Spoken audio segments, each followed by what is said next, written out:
Malaki ang posibilidad na mapunta sa Barangay Ginebra ang 6'7" na si Ben Phillips. Ito ay yung player na dinraft ng Converge Fiber Xers dahil marami ng big men ngayon ng Converge at pwede na nilang i-trade yung iba dyan.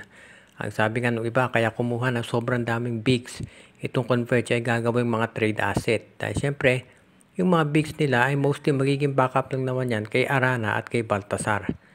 So, ang pwedeng maging trade dito ay itong si Nards Pinto para dito kay Ben Phillips. Dahil ang Converge nangangailangan ngayon ng guards. Itong si Aljon Melesio, ang balita ite-trade na, pati itong si Shoni Winston. At alam natin na itong si Encho Serrano meron pa yung commitment sa MPBL kaya hindi pa rin yan makapaglalaro dito sa Converge Fiber Xers if ever na bumalik siya sa PBA. Samantala naman kung nasa Ginebra si Pinto, wala rin naman siya masyadong playing time dahil ang magiging rotation sa guardian ay itong si Scottie Thompson at si RJ Abarientos at itong si Stephen Holt at si Maverick Hanmisi sa shooting guard. At tandaan natin si Jeremiah Gray, nagbabalik na. Nandiyan pa si LA Tenorio. So, mas maganda pa nga kay Pinto kung matrade siya dito sa Converge Fiber Xers. Kaya sa tingin ko, yan ang magiging sitwasyon dito. Magiging balanse naman yung trade na nangangailangan ng big man ang Ginebra at nangangailangan ng guard ang Converge Fiber Xers. Sa panig ng Ginebra kung makuha nila si Ben Phillips, magiging additional muscle yan para dito sa kanilang front court. Kaya sa tingin ko magiging balanse ito at masasabi natin na hindi naman makalalamang either ang Converge o Ginebra. Actually, papabor sa kanilang dalawa yan. Ngayon, itong Barangay Ginebra, habang iniintay pa yung recovery ni Jamie Malonzo, mahahasa ng husto itong si Ben Phillips pati na itong si Ben Adamos na nakuha nila mula dito sa Northport Batampier. At ito naman si Pinto magkaka-playing time sa Converge. Ang San Miguel Beer ngayon ay pinag-aaralan kung ano ang mabuting gawin dito kay Terence Romeo. Alam naman natin lahat na itong si Romeo ay isa sa mga pinaka-talented na mga guards dito sa PBA. Pero ang problema nga lang, alam nyo na rin na ito'y palaging nai-injure. Ang original na plano daw ng San Miguel Beer ayon sa mga insiders ay trade itong si Terence Romeo plus dalawa pa nilang assets dito sa Blackwater Bossing kapalit ni Cedric Bearfield. Pero ang nangyari, na-leak ito sa media at yan ang dahilan kung bakit parang hindi na matutuloy yung trade. Well, at least for this season, no? Baka pagpasok ng player option ni Bearfield sa second year niya, lumipat na yun sa San Miguel, hindi natin masasabi. Pero sa ngayon, mukhang si Bearfield ay stay put muna sa Blackwater. So, ibig nitong sabihin, itong si Terence Romeo ay mukhang dito muna sa SMB unless i-trade siya nila dito sa Northport o kaya sa Terra Firma. Sa tingin ng iba, baka daw mas likely na sa Northport o sa Terra Firma mapunta si Romeo dahil baka maging kapalit si Wamit Yongson. Pero sa ngayon, mukhang SMB, baka pwede rin yan dalhin dito sa Northport Batampier kapalit nitong si William Navarro at itong si Kate Flores. Magiging palitan dyan ay si Terence Romeo at itong si Jeron Teng. Hindi pa natin natitiyak, posible naman na itong si Vic Manuel ay i-trade nila dito sa iba ring koponan katulad ng Terra Firma. Ibig sabihin maraming posibilidad na ito si Terence Romeo matrade din eventually. Pero hanggang sa ngayon ay wala pang kasiguraduhan dahil merong mga nasa management ng San Miguel na gusto pang tignang mabuti kung ito bang si Terence Romeo ay magagamit pa nila. Dahil kung magagamit pa nila ay siya muna ang susubukan nila hanggang hindi pa available itong si Cedric Bearfield. So abangan natin kung ano magiging performance ni Terence Romeo at kung magiging healthy siya. Mukhang on standby mode ngayon itong Magnolia Chicken Templados. Dahil pagkatapos nung gawin nilang trade dito kay Gio Halalon para dito kay Xavier Lucero, mukhang hindi pa matutuloy yung trade dito para kay Calvin Abueva. Marami pa rin ma-interested yan, particular na siyempre ang Converge Fiber Xers. Pero sa ngayon ay mukhang mananatili muna itong si Calvin dito sa Magnolia hanggat hindi pa napaplansya yung posibleng kapalit.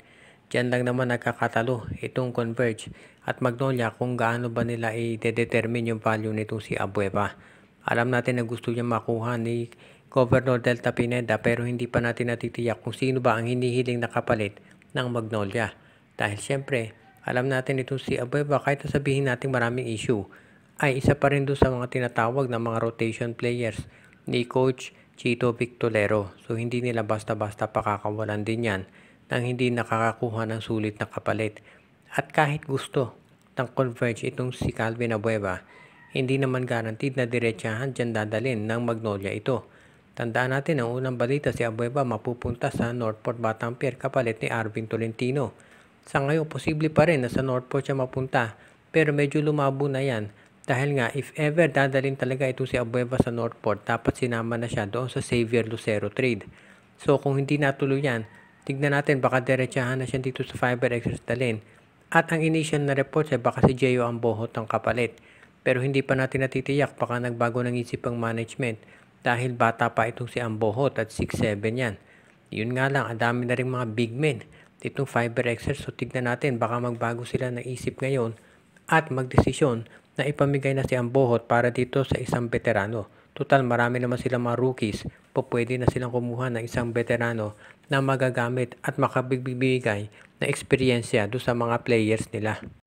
Pinagtatawanan man ngayon itong 4-point shot ng PBA, pero kumpiyansa itong Blackwater owner na si Josel Dusi na ito ay magiging isang success story. At sa tingin nga nitong si Josel Dusi ay ito raw ay kokopyahin ng NBA at ng FIBA dahil ito raw ang magre-revolutionize sa long-run basketball, hindi lang dito sa Pilipinas, kung hindi sa iba't ibang panig ng mundo. Tignan natin kung ito mangyayari, pero sabihin man natin na pinagtatawanan nga ito at sabihin nga pa na talagang parang hindi akma sa professional league ang 4-point shot. Pero at least bigyan ng credit ng PBA na nag-iisip sila ng iba't ibang paraan para sila naman ay makapag-draw ng interest mula dito sa mga manonood. Kahit sabihin pa ng PBA na mataas yung rating nila sa TV, kitang-kita naman na sa attendance pagdating sa live games ay walang nanonood. So iyan ang problema. Ngayon, nag-iisip ang PBA ng paraan para maging mas attractive itong games nila do sa mga fans at yung 4-point shot nga ang nakita nila. Tignan natin kung magiging epektibo naman yan. Ang isa pang plano ng PBA daw ay bigyan ng isang free 3-point shot ang mga players kaysa sa mga free throws. Pero next season pa yan, hindi itong darating na season. At kinukonsidera rin ng PBA na bumili o magtayo ng sarili nilang venue. Maraming plano ibig sabihin ng liga at kailangan bigyan natin ng kredito sila na kahit paano nag-iisip para mapigyan naman ng ibang flavor ang PBA sa ngayon. Itong 4-point shot sigurado ako magiging experiment lang yan dito sa Governor's Cup. Kung maging successful, i-implement yan buong season. Pero tignan natin kung ano magiging resulta. Karamihan ng mga coaches ay pabor dyan. Pero notably, ayon do sa ibang insiders ay hindi raw ito gusto ni Ginebra coach Tim Cone. Shout out kay Joseph Pineda, Dexter Domer, Michael D. Pinabati din natin si Eduardo Monsales, Edwin Carmona Jr., Ireneo Salangsang, RG Bueno at Dalina family, Jason Mendoza, Enju, Joshua Giray Espejo at Rosales family, Ireneo Salangsang, Anthony Alon family, Katsakino Dukusin, at ang iba pa nating mga taga-subaybay.